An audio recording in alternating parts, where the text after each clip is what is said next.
तो आज हम बात करने वाले हैं आचार्य प्रशांत की एक बहुत ही चुनौतीपूर्ण किताब सत्य बिना क्षमा याचना के बारे में। ये एक तरह से उस किताब के जो मूल विचार हैं उनका सार है।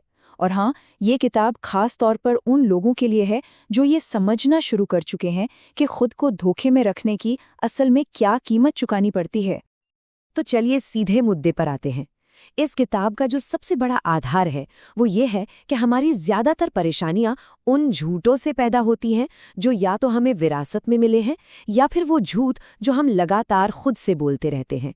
अब देखिए, ये कोई बहुत आरामदायक ख्याल तो नहीं है, लेकिन हमारी आज की बातचीत का शुरुआती पॉइंट यही है।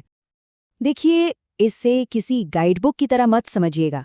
ये तो कह सकते हैं कि असहज सच के साथ एक सीधी टक्कर है, बिल्कुल वैसी ही जैसी ये किताब खुद है।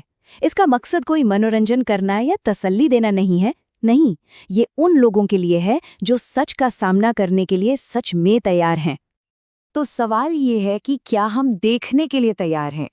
ये एक बहुत सीधा सवाल है, क्योंकि आगे जो आने वाला है वो हमारे उन विश्वासों को चुनौती देगा जिन्हें हम बहुत गहराई से पकड़ कर बैठे हैं। ठीक है, तो चलिए सबसे पहले इसकी मूल अवधारणा को समझते हैं। वो ये है कि ज्यादातर लोग अनजाने में एक पहले से लिखी हुई स्क्रिप्ट पर अपनी जिंदगी जी रहे हैं, बिल्कुल वैसे जैसे कोई नींद में चल रहा हो।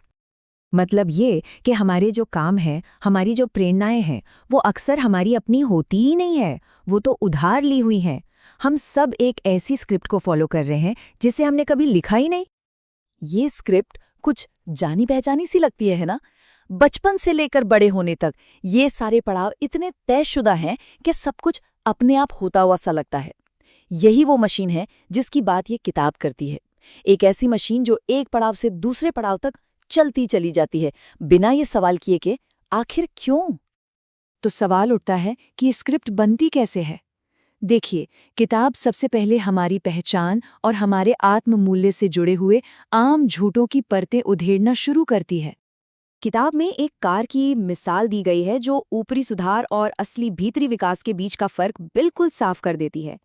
हम अक्सर अपनी गाड़ी को सजाने संवारने में, उसे चमकाने में इतना वक्त लगा देते हैं कि ये देखना ही भूल जाते हैं कि भाई उसका इंजन काम भी कर रहा है या नहीं। और ये जो विचार है, ये सेल्फ लव यानी आत्म प्रेम की जो आजकल की लोकप्रिय धारणा है, उसे सीधी चुनौती देता है। किताब का तर्क है कि सच्चा आत्म प्रेम कोई आरामदायक एहसास नहीं है, बल्कि ये खुद के प्रति एक बेरहम ईमानदारी है, चाहे वो कितनी भी तकलीफदेह क्यों न हो। और ये सब कोई हवाई दर्शनशास्त्र नहीं है। किताब खुद को जानने का एक बहुत ही व्यावहारिक तरीका बताती है। अपने कामों को देखो, हमारा वक्त कहाँ जाता है, हमारे दिमाग में बार बार क्या घूमता है, हमारा पैसा कहाँ खर्च होता है और हमें किस चीज को खोने का डर है। असल में यही चीजें हमारी हकीकत का सबसे सच्चा आईना है। चलिए अब अगले हिस्से पर चलते हैं। यहाँ किताब प्रेम और रिश्तों के बारे में जो हमारे पारंपरिक विचार हैं, उनकी चीरफाड़ करती है। किताब इच्छा को एक लेन देन, एक इन्वेस्टमेंट की तरह देखती है। जब हम किसी से कुछ चाहते हैं तो असल में हम एक सौदा कर रहे होते हैं, और जाहिर है जब उस इन्वेस्टमेंट पे रिटर्न नहीं मिलता तो दुख होता है, क्योंकि हमारा पैसा, हमारा निवेश डूब जो गया। और इसके ठीक उलट किताब कहती है कि सच्चा प्रेम कोई लेन देन है ही नहीं। वो तो दूसरे की आज़ादी चाहता है, उसकी निर्भरता नहीं। ये एक ऐसी ताकत है जो सिर्फ पोषण देती है, बदले में कुछ भी मांगे बिना। अब यहाँ एक ऐसा विचार आता है जो हमारी आम समझ के बिल्कुल खिलाफ है। हम अक्सर यही सोचते हैं ना कि दो आधे लोग मिलकर एक पूरा बना देते हैं। लेकिन किताब का तर्क कुछ और है। वो कहती है कि जब दो ज़रूरतमंद अधूरे लोग एक साथ आते हैं तो वो एक दूसरे को पूरा नहीं करते, बल्कि वो मिलकर कुछ बहुत ही कम बन जाते हैं। उनकी मिली-जुली जो कमजोरी है वो उनके रिश्ते को एक से घटाकर एक चौथाई कर देती है। चलिए अब डर के विषय पर आते हैं।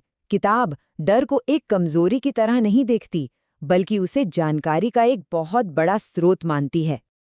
ये शायद किताब के सबसे चौंकाने वाले वाक्यों में से एक है। मतलब ये कि आत्मविश्वास की जरूरत ही सिर्फ एक नकाब है जो हमारे अंदर के डर और निर्भरता को छिपाने के काम आता है। हम मजबूत दिखने की कोशिश इसलिए करते हैं क्योंकि अंदर से हम कमजोर महसूस कर रहे होते हैं। तो अगर डर कमजोरी नहीं है तो फिर आखिर है क्या? जवाब है, ये एक संदेश है। डर सिर्फ कोई बाहरी खतरा नहीं है, ये हमारे अंदर की हालत के बारे में एक मैसेज है, एक इशारा कि अब अंदर झांकने की जरूरत है। मतलब डर एक डायग्नोस्टिक टूल की तरह काम करता है। यह हमें बिल्कुल साफ साफ दिखाता है कि हम कहाँ कहाँ बाहरी चीज़ों पर निर्भर हैं। जैसे इंटरव्यू का डर बताता है कि हमारा आत्मसम्मान दूसरों की राय से जुड़ा है। किसी से करीबी बनाने का डर बताता है कि हमारी पहचान किसी दूसरे से चिपकी हुई है। ठुकराए जाने का डर अंदरूनी मूल्य की कमी की ओर इशारा करता है। और भविष्य का डर, वो उन चीज़ों पर हमारी निर्भरता दिखाता है जो हमसे छिन सकती हैं। तो कुल मिलाकर डर हमारी सारी छिपी हुई निर्भरताओं को उजागर कर देता है। तो आखिर में हम किताब के बताए रास्ते पर आते हैं। साफ साफ देखना, सही काम करना और भीतरी आज़ादी की जिंदगी। झूठ को देख लेने के बाद हम सच में जिए कैसे? तो संक्षेप में कहें तो ये पूरी यात्रा नजरिए में एक बहुत बड़े बदलाव की है। खुद के मामले में आराम खोजने की जगह ईमानदारी को अपनाना, प्रेम को एक लेन देन की जगह आज़ादी की अभिव्यक्ति बनाना और डर को दुश्मन समझने की जगह उसे एक संदेश की तरह देखना। ये सब कुछ आराम पर सच्चाई को, सौदेबाजी पर आज़ादी को और दबाने पर समझ को चुनने के बारे में है। और ये आखिरी दमदार बात, आरामदायक छूट के ऊपर सच की क्या कीमत है, इस पर किताब के बिल्कुल अडिग नजरिए को साफ करती है। ये रास्ता आसान नहीं है, बिल्कुल नहीं, लेकिन यही एकमात्र रास्ता है जो असली है। और ये किताब हमें एक बहुत ही गहरे और उत्तेजक सवाल के साथ छोड़ जाती है कि अगर वो पिंजरा कभी बाहर था ही नहीं तो फिर वो कहाँ है? क्या ऐसा हो सकता है कि जिन दीवारों को हम बाहरी समझते हैं वो असल में हमारे अंदर ही बनी हुई हैं? ये एक ऐसा सवाल है जिस पर गहराई से सोचना बनता है।